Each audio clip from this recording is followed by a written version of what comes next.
Darrell Johnson from Mound Bayou, Mississippi. Lead us in a word of prayer to set the tone, please, sir. Let's all pray. Father, we thank you that you're God over all. You're God over our cities. You're God over our state. You're God over our country. And you're God over our world. And Father, we thank you that today we have an understanding of you more than ever. And we look to you. You told us to look to the hills from whence cometh our help. And Father, we just declare that our help comes from you. So we humbly and submissively ask you to continually help us, lead us, guide us, direct us, and bless us.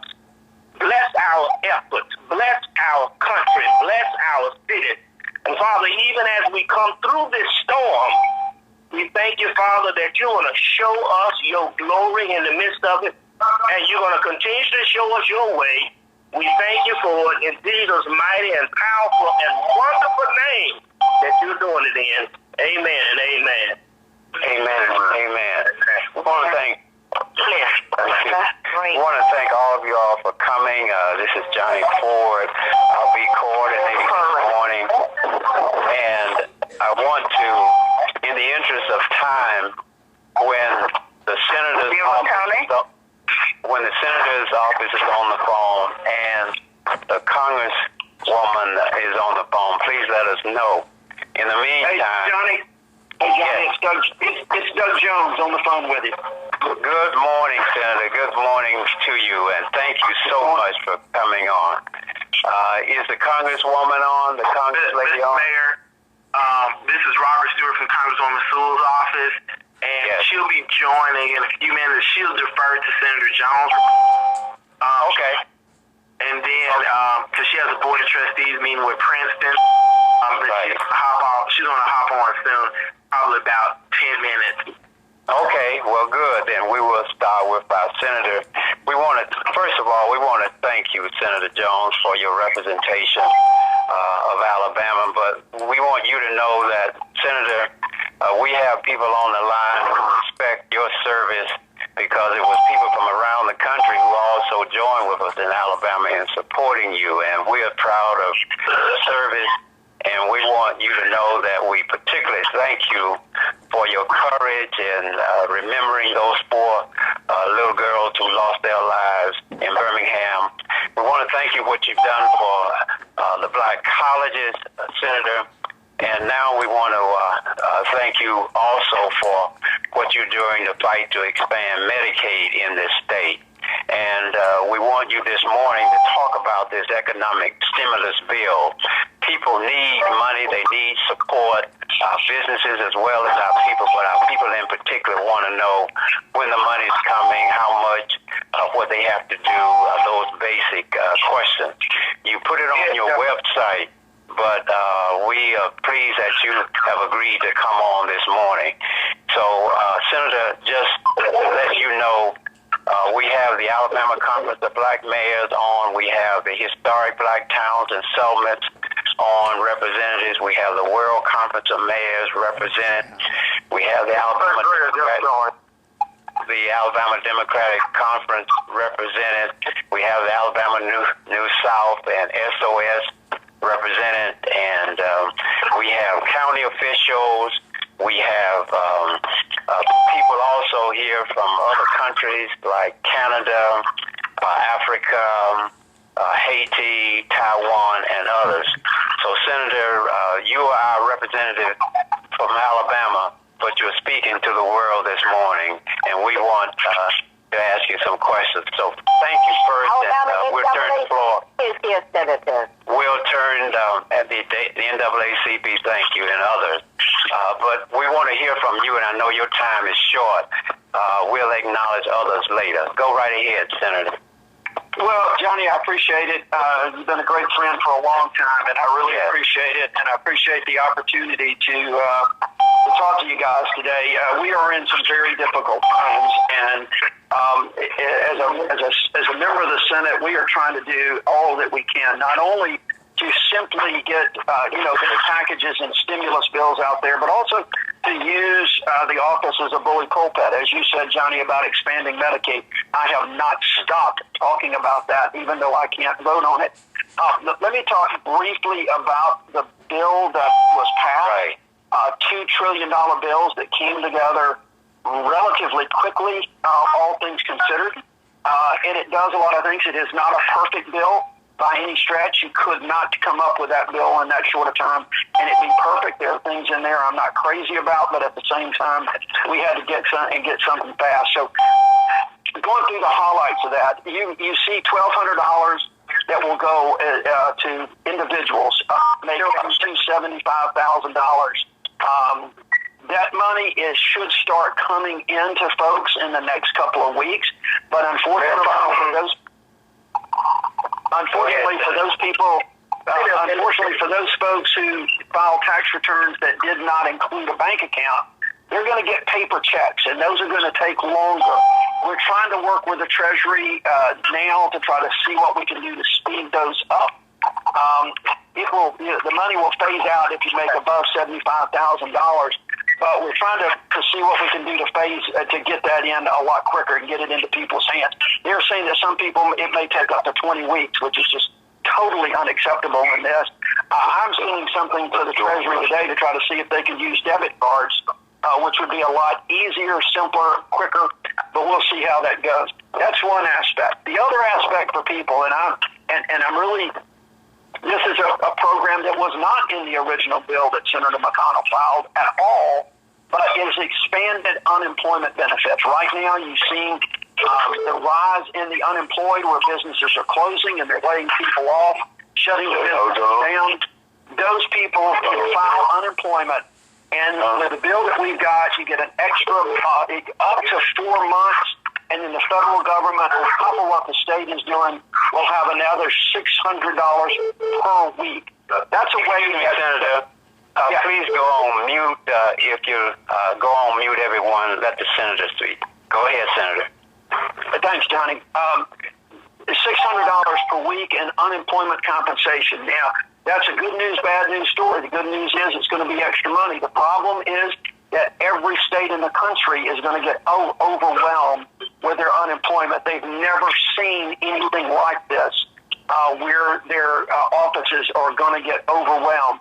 Last week, we've got millions of people filing unemployment. I think last week it was 6.6 million people filed for unemployment, whereas the previous week's high, the record was over 600,000. So 10 times more people filed for unemployment than has ever done in the history in 1 week. And so that is really keeping, it's really overwhelming the system.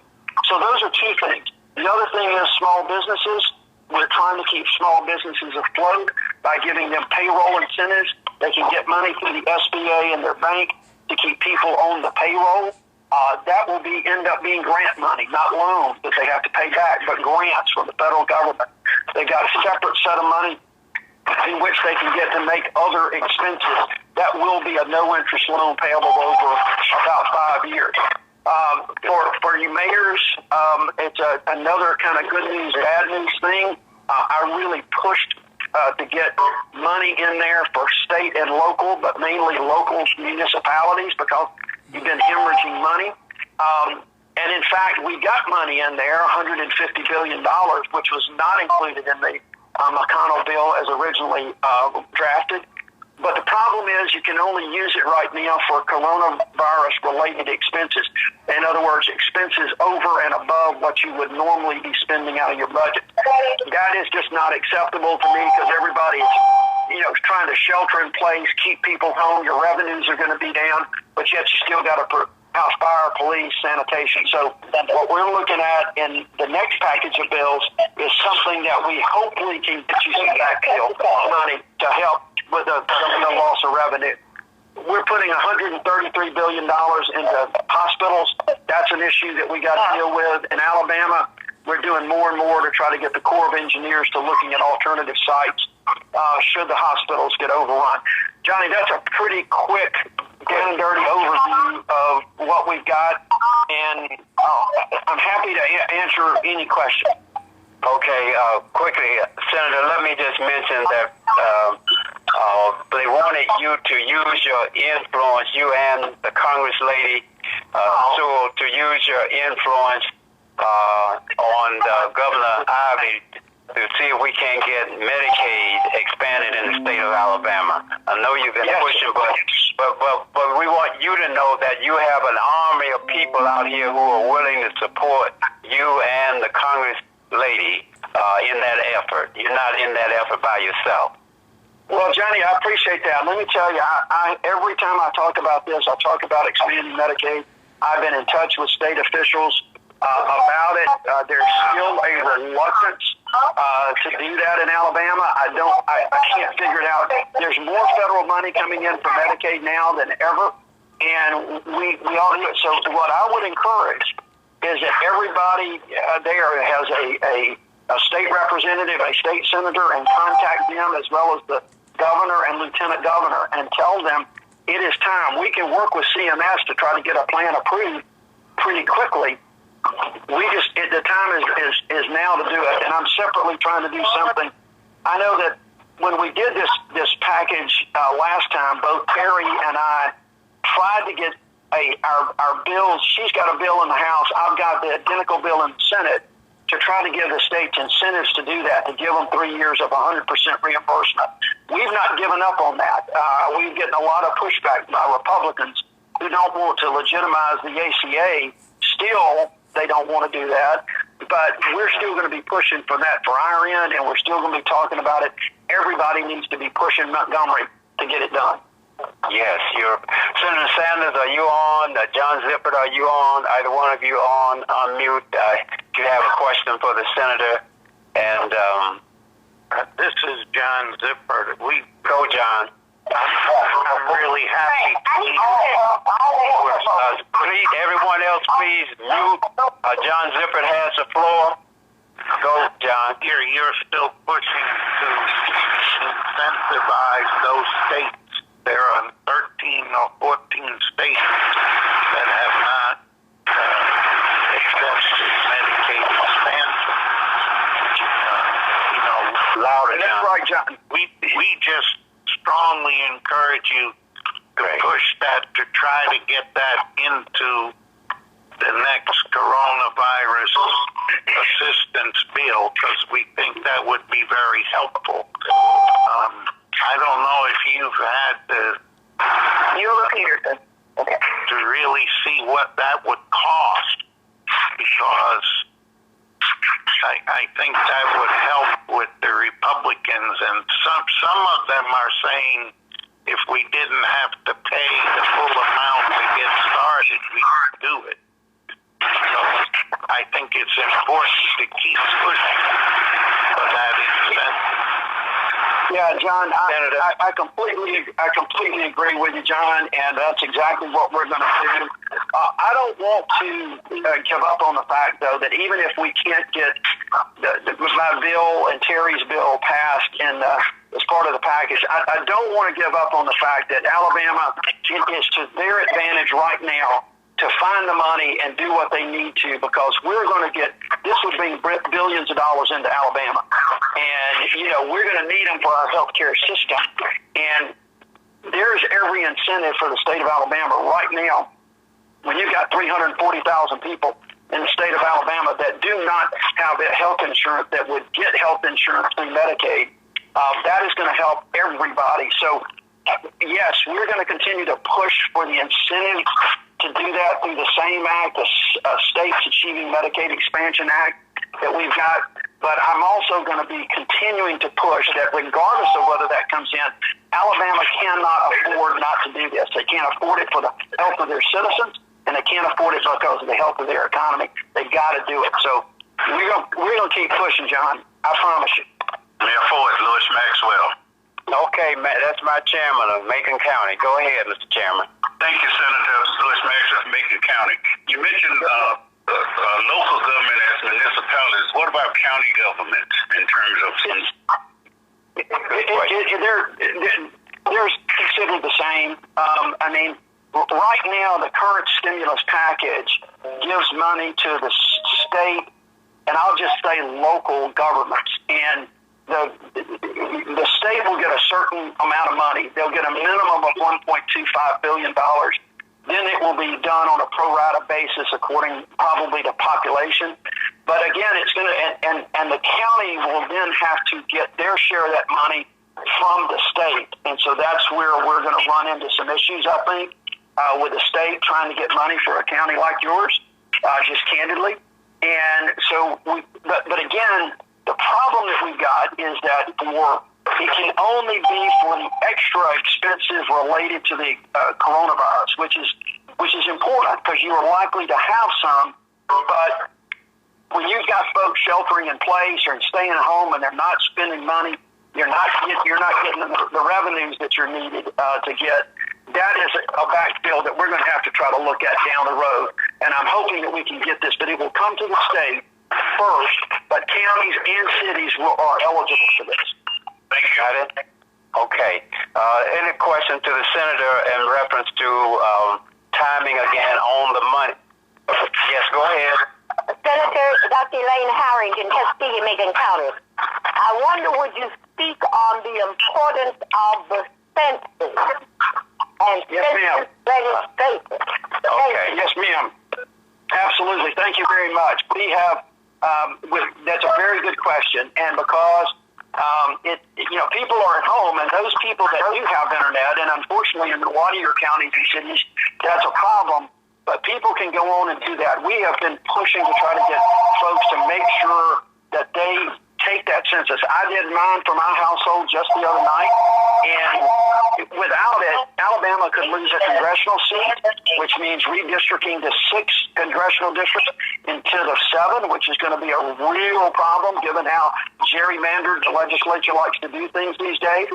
It also is important for each of the counties because so much of the grant money that is available to states and local governments comes because of the population in those respective areas. So it is so important for everybody to get out there and try to push this through whatever means you can, social media, mainstream media, you name it, to try to get everybody to go online right now and do what they can. But because it's at some point, it's easy to do. It is so easy to do online if you can get there. It takes maybe 10 minutes. There's nothing obtrusive about it. It's just really easy. But it's going to be a delay before we have people knocking on doors and the census takers coming through these communities. So, and I think that that's going to delay the process somewhat. And it maybe will help Alabama get a better opportunity to count as many people as possible. Thank you. Okay. Wait. That's one at a time now. Sarah Stringer, 2 short questions. Okay. Senator. Just your question, please, for the senator. Senator, reference the addition of beds. There is the big Veterans Hospital in Tuskegee, Alabama. Has consideration been given to it? It would aid in providing additional beds and improving the economy in Tuskegee and Macon County. The second question is for bailout money, forgiveness for the historically black colleges. Tuskegee is one of them. 2 great questions. Senator? Well, the VA will be considered in the overall hospital allocation that we're giving, as well as VA. There's going to be there's going to be extra money for that and for those hospitals. There's no question about that. Whether or not they can be used as overflow really depends on what's going on in the hospital. One of the problems that we're going to see in Alabama right now is that we only have 15,000, 16,000 hospital beds in the state, and on any given day, they're 80% full. And my guess is the VA hospital there is also going to be relatively full. So we're going to have to do a lot of coordination. But yes, VA hospitals should be included in this. I will double check to see exactly how that is done through this latest package. We'll make sure we look at that in the other package. And so, and HBCUs with this stimulus economic package that we did last week, there is $1 billion going to HBCUs and minority serving institutions. $1 billion over and above what it's been appropriated. Those are mainly for capital improvement. So, and they will be there's separate monies that are available through the institution, through the Department of Education itself. Those are going to be distributed across everybody. There will be formulas for that.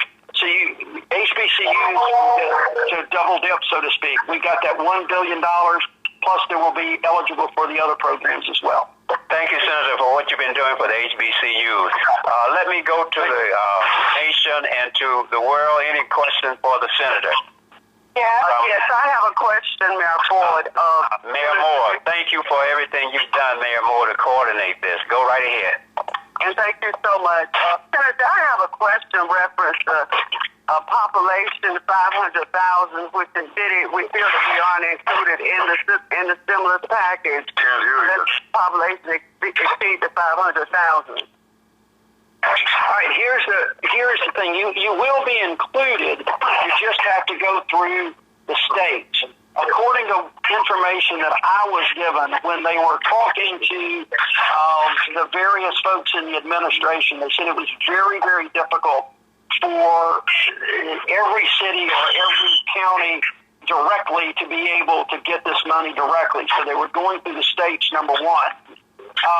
The cities or counties, either one, that have a population of more than $500,000 can make that direct application. Like in Alabama, I think Jefferson County may be the only one that is applicable to, and they will get their share directly. The state will not be in a position to really kind of allocate that. Theirs will come off the state allocation. But for cities and counties of below 500,000, you will still be eligible for this money. You just have to work it through your state government. They'll be the ones to distribute it. Great. Thank you. Did Congressman Sewell get on yet? The Congress lady get on yet? I think Robert is on the call. Congresswoman Sewell was encountering problems logging on. Robert, okay. You want to call? She's on. She's on now. Okay. Welcome, Congress lady. Sewell, are you there? I am. I'm sorry that this is taking so long to get on. I kept hearing music and nothing else. So I'm not sure what that was about. Okay. Hey, Johnny, if it's okay with Terri on now, if it's okay, I may jump on off unless there's anything specific somebody has for me. I'll let Terri can pick it up because she's smarter than I am anyway, and she knows all about this stuff. And by the way, she is a great partner. Lord have mercy, what I wouldn't do to have another 6 of her as my colleagues in the House. But I would like to close with one thing, Johnny, if it's okay. Yeah. Folks, you know, mayors and county officials, you are the front lines on this. You cannot completely depend on this administration or even the folks in state government to really do all of those things. You are the front lines, and the things that you can do for your community is to make sure that folks stay home. We'll get this economy rolling again if we can blunt this virus. We will get people, we will stay healthy if we can get people to stay home. This is a really serious matter. In Alabama, we haven't hit the hardest yet, and we're going to get hit. People need to stay home, be aggressive in practicing social distancing, and staying at home. That is so, so important. I've been with so many medical professionals in the last 2 weeks, and that's what everybody stresses. So please, you folks get through your churches, any community to say, please, if you don't have to get out, just don't do it. You know, and I appreciate the prayer that was offered when we started this call. And the prayer that was offered asked God to give us help. Well, we just got to also recognize, and I think we need to pray for people to recognize that help when it comes, and to make sure that they know that help is there, and help is telling them stay indoors or stay at home. Do not go out unless you have to.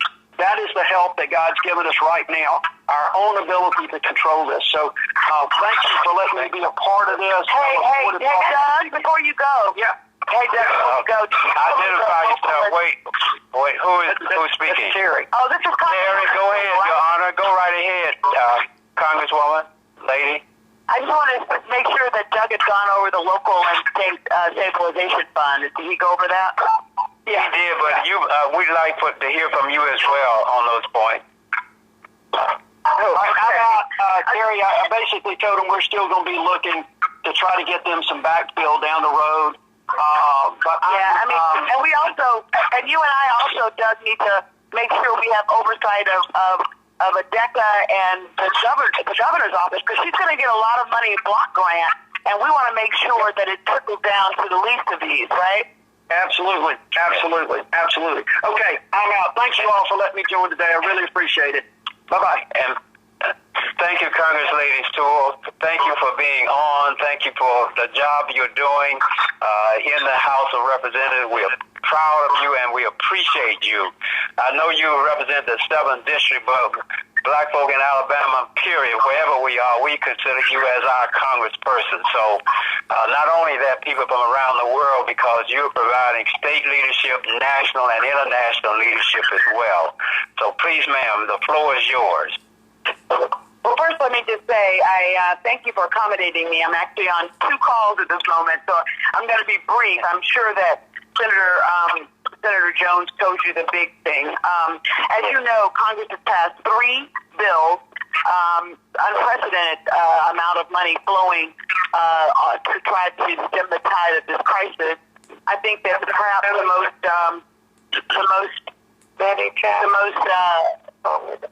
fulsome amount was the last one, the CARES Act, which was $2.2 trillion. I just really want to urge you all to go on my website and to also sign up for my newsletters. We've been sending out newsletters with frequently asked questions about these direct payments, the one-time direct payments of $1,200 per individual, $500 per minor child. And I've been on the front lines of fighting to make sure that those resources get out as quickly as possible. The administration won out, and in the sense that they wanted this to be distributed by the Department of the Treasury, which means that the IRS is the main vehicle by which these payments are going to be sent out. And as many of you know, some of our most vulnerable seniors get their money through Social Security. That's the only retirement they have. So I was fighting with the Treasury Department Monday and Tuesday, and we got a ruling on Wednesday night that they're going to, instead of making the seniors file some sort of quick tax return, short form tax return, in order to get their money, if they did not file with the IRS in the last 2 years, they're going to get their money immediately. The Social Security beneficiaries, the disabled, the retirement, and the survivorship, which is a big win for us. But I'm sure that the top line numbers, Doug has already gone over with you. We have billions going out to individuals through direct payment. We have $350 billion going out to SBA for loan forgiveness as well as for emergency grants. All of the details of these are on my website, sewell.house.gov. And I think that perhaps the biggest thing is there was $100 billion for a local and state stabilization fund, of which $10 billion will go out through CDBG money. Now, I know a lot of my cities and towns, they're not formula cities, or they don't get a direct payment. So I think that it's going to be critically important. You just heard me ask Doug. We're going to have to put pressure on ADECA and the governor to get this money out to the towns that need it. ADECA, yeah. Right. Congress Lady, earlier we mentioned to Doug a group of us, SOS, passed a resolution asking if the Congresswoman and the senator could use their influence to try to get the governor to expand Medicaid in the state. That's something that is really important. And we wanted you to know that we support you. Yes, you know that Doug and I have legislation in both the Senate and the House side. He's carrying it on the House side. On the Senate side, I'm carrying it on the House side to incentivize the expanding of Medicaid. But you know that the $1 millions of dollars of money that's going to public health centers and to our hospitals to fight with COVID-19. She has we put the money there to make sure that even if you don't have insurance, you can get tested. And the next big thing, and that was my bill, that was in the second coronavirus package that passed the Congress and was signed into law, that you could, if you're symptomatic, you're showing symptoms, whether you have insurance, government insurance, private insurance, or no insurance at all, you can get tested. That was critically important to put out there and make sure that we have our folks tested who need to be tested. Of course, I'm sure Doug told you that there's going to be a fourth package, and that fourth package must have treatment, free treatment for those who get the coronavirus. So we're working on those as well. Yes. Question for the Congress lady. I have a question, Mr. Mayor. This is Norma Jackson from Chesapeake. Norma, go, madam. Yes, Congresswoman Sewell, thank you for being here. My question is concerning the lack of testing sites in the Alabama Black Belt counties. Yes. To my knowledge, none of those counties have a testing site in the county. That's not true. That's not true. Okay, That's not true. Thank you for that. Okay. Okay. Go to my website. We have. Okay. So just to be clear. Jefferson County is a hotbed. So Jefferson County has the most testing facilities. There's a drive-through that's being run by UAB, and there are other testing sites in Birmingham. But in the Black Belt, Marengo County, Whitfield Regional Hospital has one. In Selma, there are 2 sites. The health department is running testing Monday and Tuesday, and then Maine Cares has testing after that. Hale County Hospital has a site, and what am I missing, Robert? Robert may be on the line too. But now go to my website, and I'm saying, Lowndes County doing a Lowndes County has a site. Okay. Wait, one at a time. Let the Congress lady speak. Okay, so those counties like Macon and Bullock and other Black Belt counties that don't have a testing site, what is the possibility of using some of the money that you all mentioned? They said was related only to coronavirus. Can any of that money be used to set up testing sites in those counties that don't have? Just so you know, I have been pushing Dr. Scott Harris, who is Alabama's public health official, the millions of dollars that Alabama is getting to fight this coronavirus go through his office, and I have said to him under no uncertain terms, we have got to get testing sites all throughout the counties and have availability of test kits through all 67 counties. It's only fair. And as he said to me, Congresswoman, I know that you're absolutely right. That is our goal. We're going to be rolling out more testing sites as we get more test kits. But at this point, we have to prioritize where we're sending the test kits because we have so few. So Doug Jones and I, as a matter of fact, I'm going to have to get off this call because I'm now just got a call with the national stockpile so I can make the case for not only testing kits, but ventilators, the other things that we need. So unfortunately, I'm going to have to get off this call, but know that we are fighting every day to make sure that we get the resources we need to the people who need them most. And we know the Black Belt, and I know Macon County is not in my district, but I want you to know I consider all the Black Belt to be part of my district. All the state of Alabama is part of my district. That's right. And I'm fighting for all of us. I hope you know that.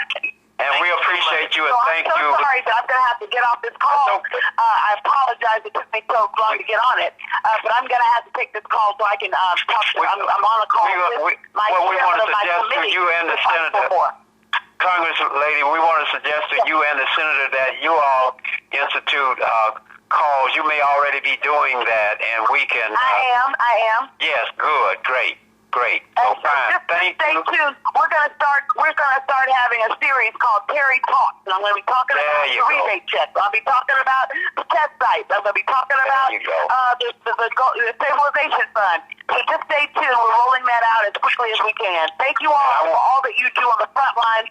And as Doug said, let us please, as influencers in our community, stress how important it is, how critically important it is that we make sure that our folks stay at home.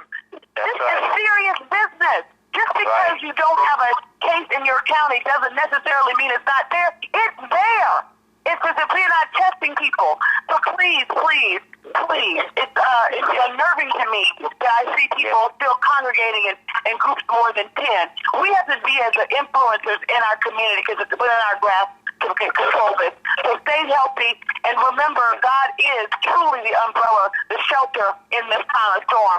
We are prayerful people. We know that. But we have also got to be a practical people and make sure that we're pushing out the right information. Thank you all. Thank you. Order by the One at a time, please. Thank you. We want the Congresswoman to know that we have representatives on this call. Mayor Ed Jones, the president of the World Conference of Mayors. We have Mayor Jason Ward, the president of the Alabama Conference of Black Mayors. Mayor Tony Haygood from Tuskegee, Chairman Lewis Maxwell, Mayor Jimmy Gardner from Pritchard, Alabama, Mayors Fletcher Fountain, I believe, is on, mayors from across the state of Alabama, and representatives and mayors from Florida, from Louisiana, Mississippi, Texas, Maryland. Is prayer review on? Yes, sir. Okay, county officials. Yes, Mayor J is on. Okay, thank you for being on. And we got party officials on, like chairman of our Democratic Party in Tuskegee and Macon County, Judge Menifee, and others are on, Attorney Gray Jr., others. Let me just pause now. Fire, are you on? Hank, John, New South, representatives on? Yeah. Okay. Now, the point that we didn't get a chance to ask them about was releasing the prisoners. If Fire is on or Martha is on, you may want to make a comment to the rest of them about getting these non-violent prisoners out of these jails who are just sitting there. Is Fire on or Martha? Anyone? Mayor, yes, go ahead. this is Mayor O'Shea. I must say, on behalf of Senator Doug Jones and Congressman Terri Sewell and the Health Department, they worked very closely with me. Their offices and their staff did in order to get a testing site in Lowndes County. And to be very truthful, when I started working with them, their office staff was just excellent. And that's how we got a chance to get this testing site in Lowndes County today. It starts today at 10 a.m. And so everyone can hear that our officials in Washington, they are working with us. Okay. Let me also mention President Norma Jackson about the testing in Macon County. I spoke to Wayne Rowe this morning, who's in charge of Quality of Life. He's the president of Quality of Life. They have 21 federally qualified centers across the state of Alabama. They had a case, a positive case, and that's why they had to close down the testing in Macon County. But he assured me this morning that they're working on getting it started again. Any other questions from anyone at this time? The floor is open. Yes, Mayor Ford, I have a question or statement. We have the Honorable Helen. Identify yourself. Okay, this is Mayor Moore with the Alabama Conference of Black Mayors. Yes. Okay, we have Honorable Helen LaBelle online. I know that some cities are encountering problems with hand sanitizers as well as masks. So, if she can speak to that just briefly. Mayor Bell, please. Mayor Bell, are you there? Yes, sir. I'm on. Please, Your Honor, go ahead. Thank you so much, and I certainly do appreciate what everyone is doing for our community. I just wanted to add that I received several calls, and I'm sure many of you all have also, but there are some vendors out there that are able to produce the mask and sanitizer. I received a call from one that's able to produce 3 million bottles of sanitizer. It's in the 3-ounce bottles. So if anyone needed that, then someone could just let me know, and I can get the cost out there. I don't know if there are any funds available to purchase those, but I just needed to let you all know that it is available. This is a company in Indiana, and they are ready to ship it to the South as soon as we need it. Please get the information. Go right Thank here. you, Mayor Bell. Thank you, Mayor Bell. Okay. And I can give you my contact information. Go ahead. This is Maxwell. Go ahead, Mr. Chairman. Person who talked about the mask production and sanitizer. I didn't get that. I mean, That's Mayor Helena Bell, former mayor of Haynesville. You know Mayor Bell. right. Mayor, also, if you put them in touch with the governor's office, on our conference call with the governor, they're looking for any possible vendors that can produce those, and they really want to talk with them. Okay, well, let me give you my number, my information. So, Mayor, Let me give it to you now. It's 33. get with Mayor. You and Mayor Moore get it to Chairman Maxwell, and you all get together afterwards. Okay? Okay. That's important. Great. Or we will email the information out immediately following this call. Okay. Everyone else, mute your phones. Next question. Did I hear Mayor Haygood? Okay, the floor is open. Mayor, From across the... this is Saxon, and about the census. Yes. Those people don't have computers. There's a 1-800 number they can go on and do it over the phone. Yes. Thank you, Honorable Saxon from Maryland, who's a long-time elected official, retired now, but is still very active. Thank you. We are all familiar with that, and we're going to keep pushing the census. Also, absentee voting, Attorney Gray Jr., President Menifee, any comments about absentee voting? That's an issue that people need to know that they can activate that now. I hope that representatives of Maryland are helping you on down there. Brown and Saxon, Honorable Saxon, we got your emphasis on we're clear on the census. We got that. Thank you. Go ahead on absentee voting, please. We don't know. Okay. This is Mayor Auger in reference to absentee voting. Okay, go. With the absentee voting, there are some that are going to the voting location, filling out their absentee and doing their ballot while they're there. But correct me if I'm wrong. I thought that different locations are supposed to be closed according to the coronavirus because it cannot be more than 10 with the proper distance. And I understand that some locations are allowing the public to come in to fill out those ballots. Well, if you have a specific case, you may want to report that because that is, they're not supposed to be assembling, as you know, and they're supposed to distance themselves. So we have to, okay. Well, thank you for calling that to our attention and make sure it's reported to the proper authority. Okay. Any other questions? Yeah, any other questions, comments? I have a question. Please, go ahead, identify yourself. Yes, this is Mayor Auger. With the nurse... Go. Hello? Can you hear me? Yes, go ahead. I'm speaking on the nursing homes. With the nurses and the CNNs that are taking care of the patients, is it mandatory that they should be wearing a mask? I would hope they would wear masks within a nursing home and hospitals. They normally do. I know. Mayor Ford, I know for a fact that there are nursing homes that they're sitting in and their nurses, unless they put them on this morning, they are not wearing masks and they are taking care of these patients. Okay, so any places that you see violating, it needs to be reported to the authorities. Okay? Please do that. Then. Follow through I with will it. do that. Any other questions, comments? We don't want to keep you too long. Yeah, go ahead. Mr. Mayor, my mayor is on. Hey, good. Your Honor.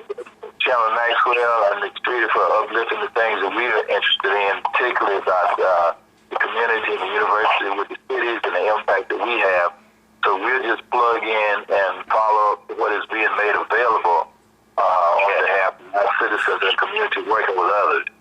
We have a conference coming in just a minute about the seal of COVID-19 and our curfew. So I'm going to have to step off, but we appreciate you putting this together, appreciate Senator Jones and Congresswoman Sewell and your efforts and President Ed Jones. So we look to plug in with everyone to get the most that we can for our citizens and our communities working together. And we're on board, and we will be uplifting the things that are impacting us. I talked to the president of the university this morning. Yeah, so we're trying to make sure that everything is being covered and moving ahead as best as possible, given the conditions. So thank you, Mr. Mayor. Mayor Eula Peterson, are you still on? I heard you come on. Any other mayors, officials have any questions? I want us to follow up on particular areas. Yes, board. Yes, Mayor Allen and Prairie View. Yes, Your Honor, Prairie View. Yes, just wanted to share quickly that we need to keep in mind that so many of this is connected. The absentee ballot, the stay-at-home, the census, they're all connected. And if we keep them connected, we will increase our absentee ballots while we count our folks on the census. And one of the things we added here, because we've got our sick and shut in and our true seniors, I took it upon myself to get with a local African-American caterer and a couple of our local volunteers, and we took lunches to them. They didn't know they were coming, and then I shared it with some people. A couple other folks came on board. The president of the university and our chief of police came on board this morning, and for that $300 to feed those 30-something seniors, we're now using that as something else positive to talk about. And our seniors are certainly talk about it. We're welfare checking on them at the same time, and that short visit is actually company to them. But they're also the foundation for our, mail-in ballots and making sure we count, what's there. So if we keep it all in mind while we're taking care of our people, we're counting them, getting them registered, all that good stuff, and we're just going to come out of this in a very positive light. Back to you, sir. Thank you, Mr. Mayor. Mayor Jones, I know he said he may not be able to get on because they were delivering meals to seniors in Grambling as well. Any other questions? I'm on. Oh, Mr. Mayor, Mr. President, go ahead and thank everyone, too. Go ahead. I'd like to thank everyone for all. A little louder, Mr. President.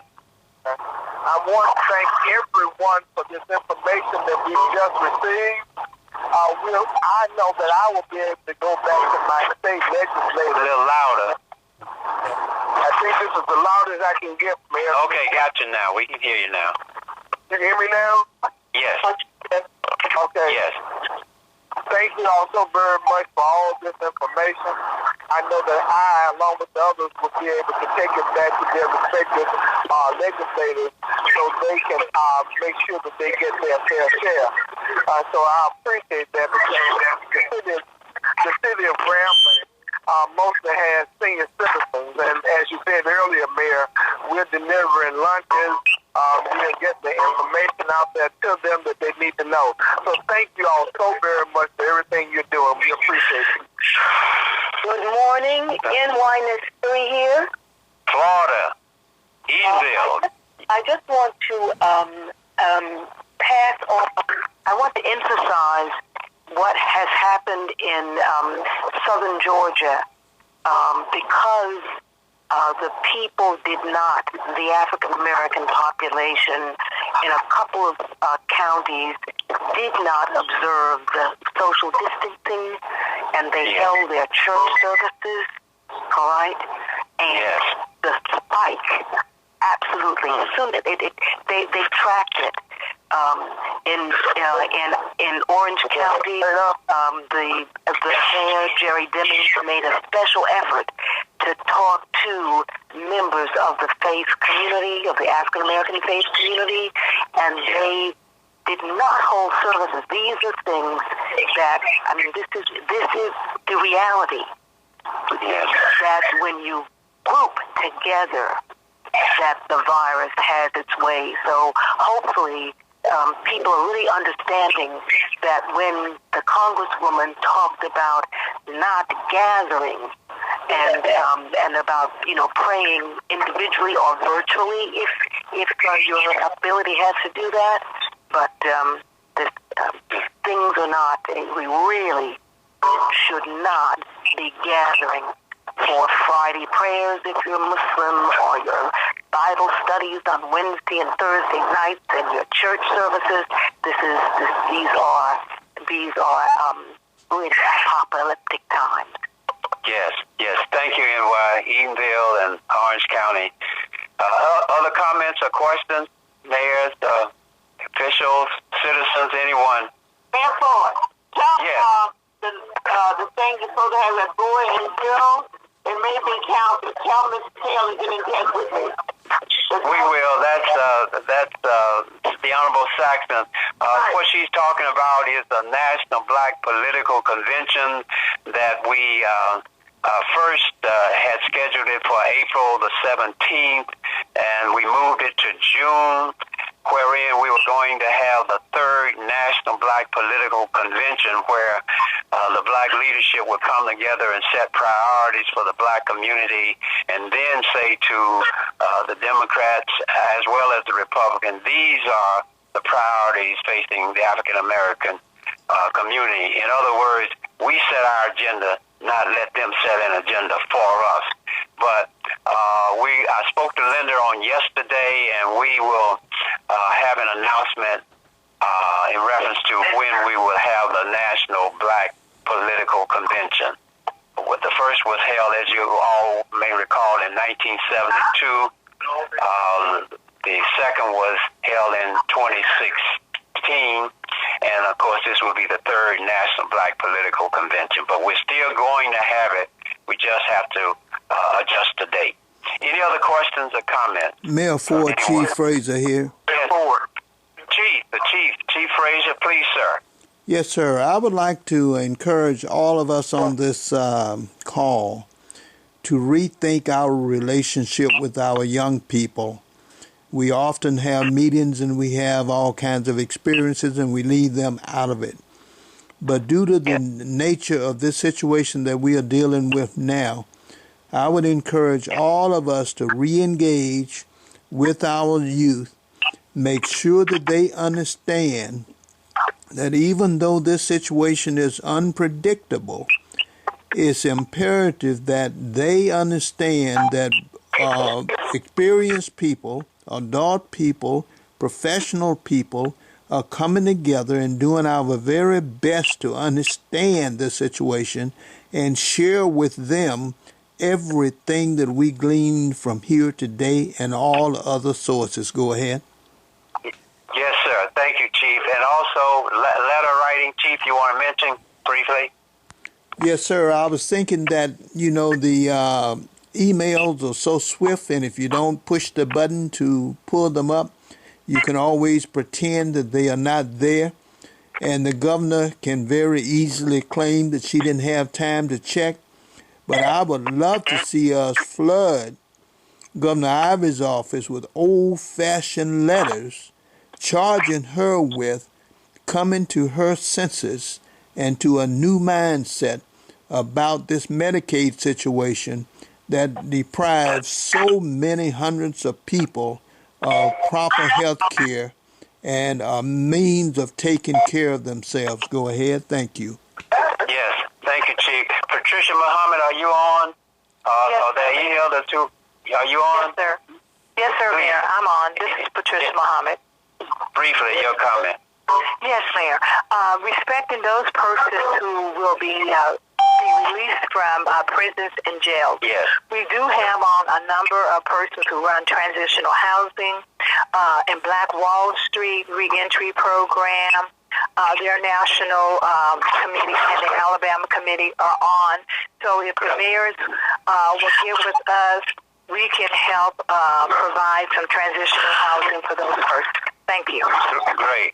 Mayor Moore, I hope you will follow up on that because that's very, very important. Yes. Okay. Nonviolence. Dr. Rhoda Lawley. Yes, go ahead. At Columbia University in New York City, and I'm also an environmental health physicist. There needs to be some direct intention that evaluates the executive orders coming out of the White House. Right now, the White House is saying that 5G brings a potential source of injury and concern because of the high radiation level. And in the United States, we don't have any active environmental health care models where doctors and nurses are actively monitoring the radiation levels that in the hospital and in these clients' homes. And scientists all over the world are saying that Wi-Fi and 5G is proliferating or increasing the assault of this coronavirus. We need legislation that directly mobilizes health physicists in the front line of this. The Navy and the Army already have protocols and instruments where these levels can be evaluated, and there's already nanotechnology that can reduce the radiation levels in an average of 90 seconds from the thousands down, to reduce it like 97%, because as long as people have all this Wi-Fi on, as long as they're using cell phones, they're going to have the potential to make the virus work. So the White House just issued the last executive order on Tuesday of this week. Okay, we're recording that, and we've got it. Before we go, Mayor Jones, are you still there? We want we want to pass a resolution remembering the Reverend Dr. Joseph Lowry, who was our warrior, our hero, our civil rights leader.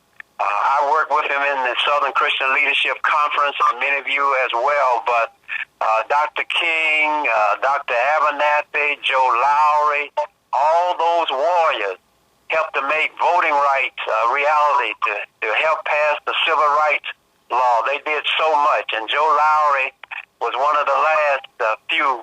Of course, we still, thank God, have John Lewis, but he was one of the original ones in that struggle. So, Mayor Jones, if you would entertain a motion that we go on record, the World Conference of Mayors and the Historic Black Towns and Settlements Alliance, and all of us on this conference call today want to send our sentiments of commemoration and sympathy to the family. Mayor Jones? I move the aforementioned approval to give condolences for the passing of Reverend Joseph Lowry. Second by whom? Mayor Fountain.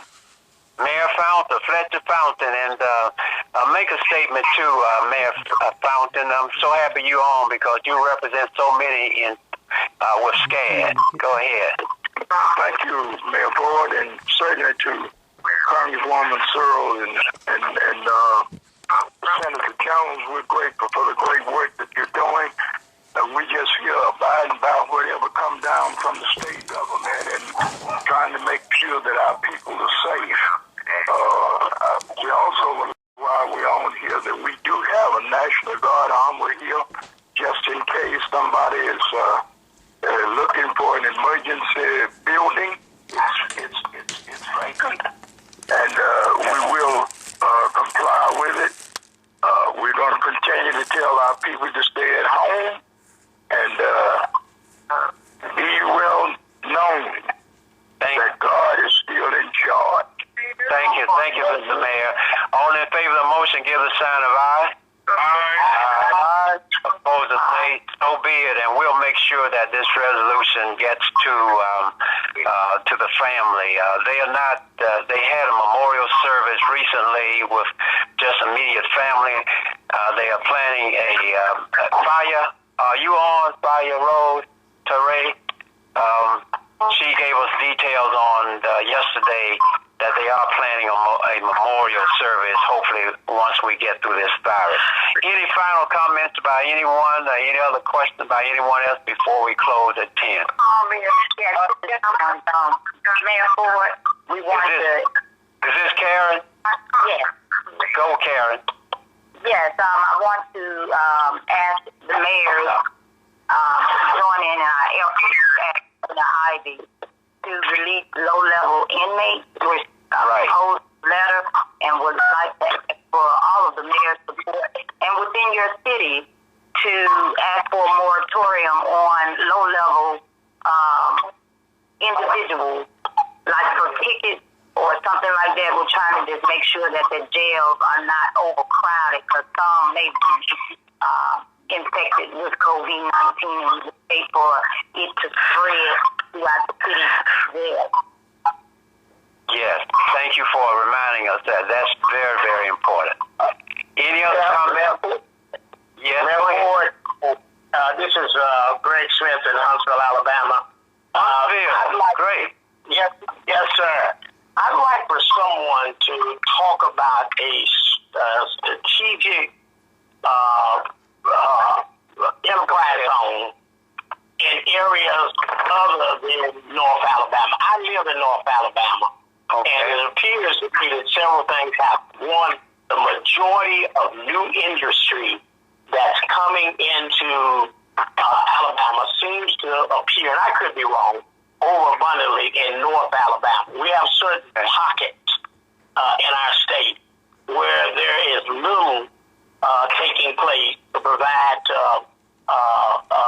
employment in those areas. And I think we need to look at a strategy. For instance, if you're building, Mazda is building a new plant here, many parts are going to be made outside of Alabama. And I'm saying if you're giving all those tax breaks to come here for every plant that's made, there should be a parts distribution area, maybe in lower Alabama, someplace out there, so that the wealth is not always centralized in one place. But until we look at those kinds of things, I think we're just simply feeding the same cow, feeding the same area.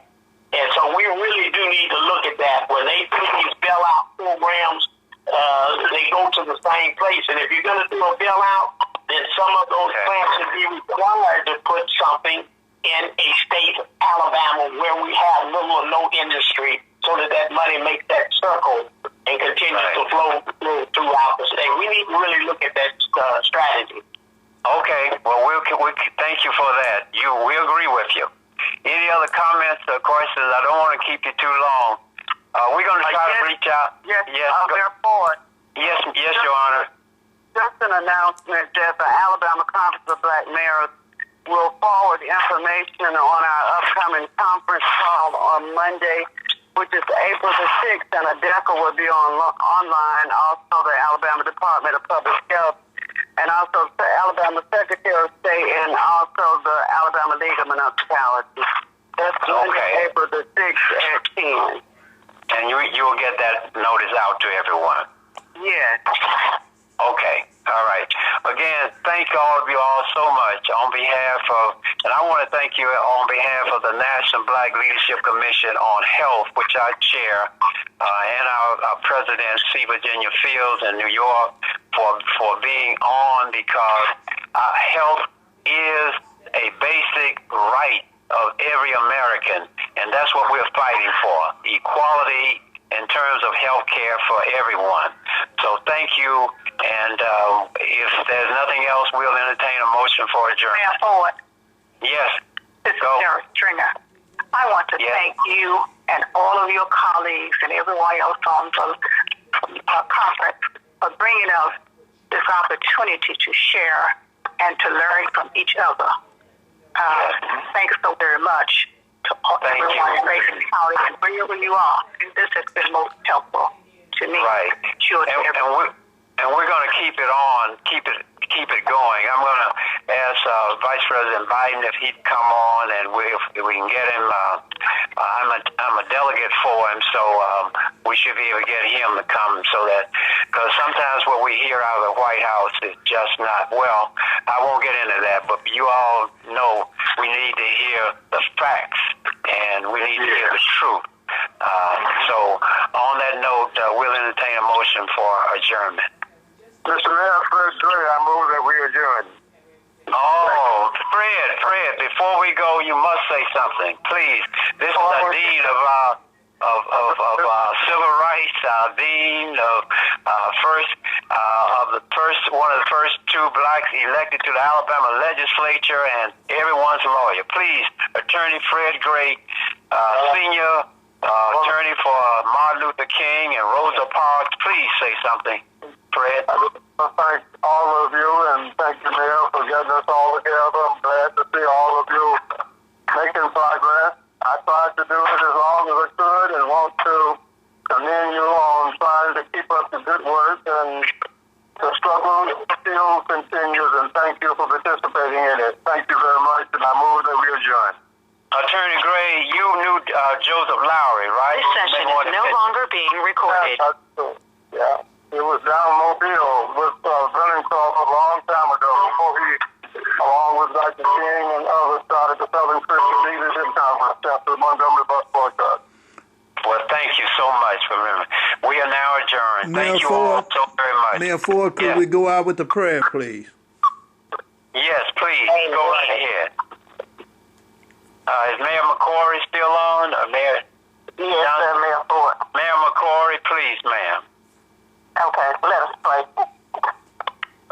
Good and gracious God, we just thank you for your grace and for your mercy. We thank you, Heavenly Father, for this opportunity to meet this morning, and for all of the information that has been provided for us through our Congresswoman and Senator Jones. And we thank you, Heavenly Father, for the leadership of Mayor Ford and the other leaders around this state and around this nation who are on this call this morning.